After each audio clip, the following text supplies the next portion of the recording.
आज हम एचआर प्रबंधन यानी ह्यूमन रिसोर्स मैनेजमेंट की दुनिया में थोड़ा गहराई से उतर रहे हैं।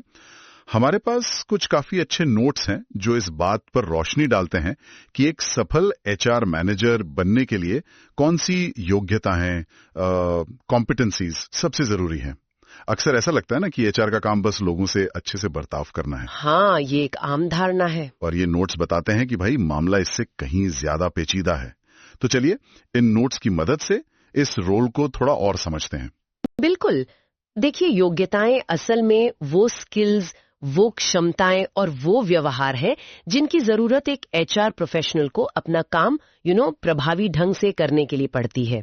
ये एक तरह से उनके टूल्स हैं। भर्ती हो, एम्प्लॉय रिलेशंस हो, कोई झगड़ा सुलझाना हो, ट्रेनिंग हो या फिर कानूनी मामले, सब इसी से हैंडल होते हैं। आपके नोट्स में कई योग्यताओं का जिक्र है, पर कुछ हैं जो शायद ज्यादा महत्वपूर्ण हैं।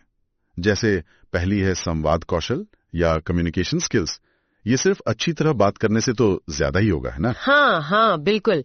इसमें सिर्फ बोलना नहीं आता, ध्यान से सुनना मतलब एक्टिव लिसनिंग, और मुश्किल पॉलिसीज को भी आसान भाषा में समझाना, लिखना, ये सब शामिल है। अच्छा।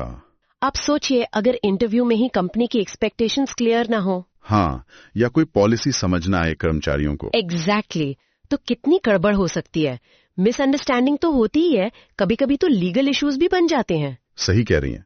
अच्छा, इसी से जुड़ी एक और अहम चीज इन नोट्स में है, नैतिक निर्णय और सत्यनिष्ठा, मतलब ethical judgement and integrity. HR के पास तो बहुत से कॉन्फिडेंशियल जानकारी होती है, जैसे सैलरी वगैरह, तो ये तो बहुत ही क्रिटिकल होगा। ये तो समझिए एचआर के काम की रीढ़ है, बुनियाद है।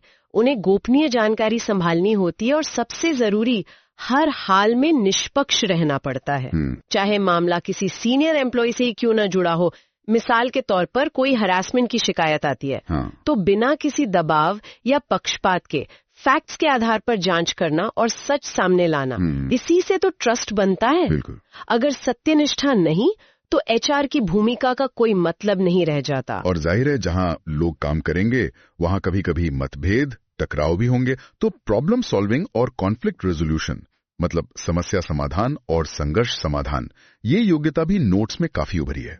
हाँ, और यहाँ इंटरेस्टिंग बात ये है कि एचआर का काम सिर्फ झगड़ा शांत कराना नहीं है। उन्हें असल मुद्दे की जड़ तक पहुंचना होता है। अच्छा। बिल्कुल न्यूट्रल रहकर दोनों पक्षों को सुनकर एक फेयर सोल्यूशन निकालना होता है। जैसे मान लीजिए टीम में क्रेडिट को लेकर कोई बहस हो गई। हाँ, ये तो होता है। तो एचआर का काम है फैक्ट्स चेक करना और ये सुनिश्चित करना कि सही योगदान को पहचान मिले और टीम का माहौल भी ठीक रहे। अगर कॉन्फ्लिक्ट्स को ठीक से हैंडल ना किया जाए तो वो वर्क कल्चर को टॉक्सिक बना सकते हैं। सही बात है। अच्छा, इन सब सॉफ्ट स्किल्स के अलावा एक और बहुत जरूरी चीज है, कानूनी जानकारी, श्रम कानूनों का ज्ञान, नॉलेज ऑफ लेबर लॉज। ये भी एक कोर कॉम्पिटेंसी है।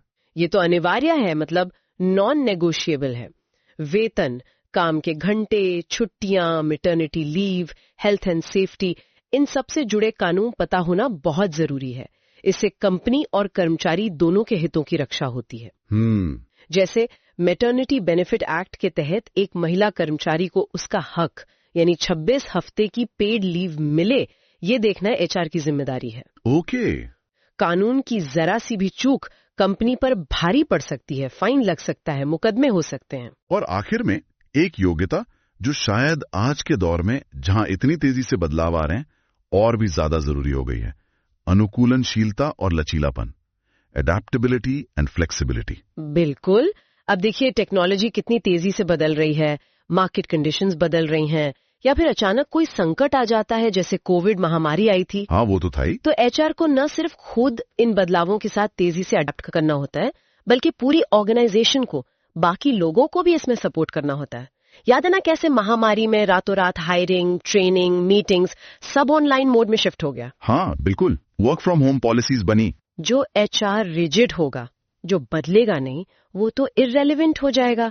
ये सिर्फ रिएक्ट करना नहीं है, बल्कि प्रोएक्टिवली तैयारी करना भी है। तो इन सभी योग्यताओं को अगर हम एक साथ देखें तो जो तस्वीर उभरती है वो ये है कि एक सफल एचआर मैनेजर सिर्फ एक पीपल पर्सन नहीं है, वो एक स्ट्रैटेजिक थिंकर है, एक एथिकल लीडर है और कुछ हद तक शायद एक प्लानर और कानूनों का जानकार भी। आपने एकदम सही पकड़ा, बिल्कुल। वो ऑर्गेनाइजेशन के बिजनेस गोल्स और उसके लोगों की जरूरतों के बीच एक तरह से पुल का काम करते हैं, और ये सारी योग्यताएं उन्हें इस कॉम्प्लेक्स रोल को असरदार तरीके से निभाने में मदद करती हैं और अल्टीमेटली ऑर्गेनाइजेशन के कल्चर और उसकी सक्सेस को शेप करती हैं। चलिए, तो जाते जाते अपने सुनने वालों के लिए एक सवाल छोड़ जाते हैं। जैसे जैसे वर्क प्लेस और टेक्नोलॉजी बदल रही है, आपको क्या लगता है भविष्य के एचआर मैनेजर्स के लिए कौन सी ऐसी नई योग्यताएं सबसे ज्यादा जरूरी हो सकती हैं, जिन पर शायद आज उतना फोकस नहीं है? सोचने वाली बात है ये।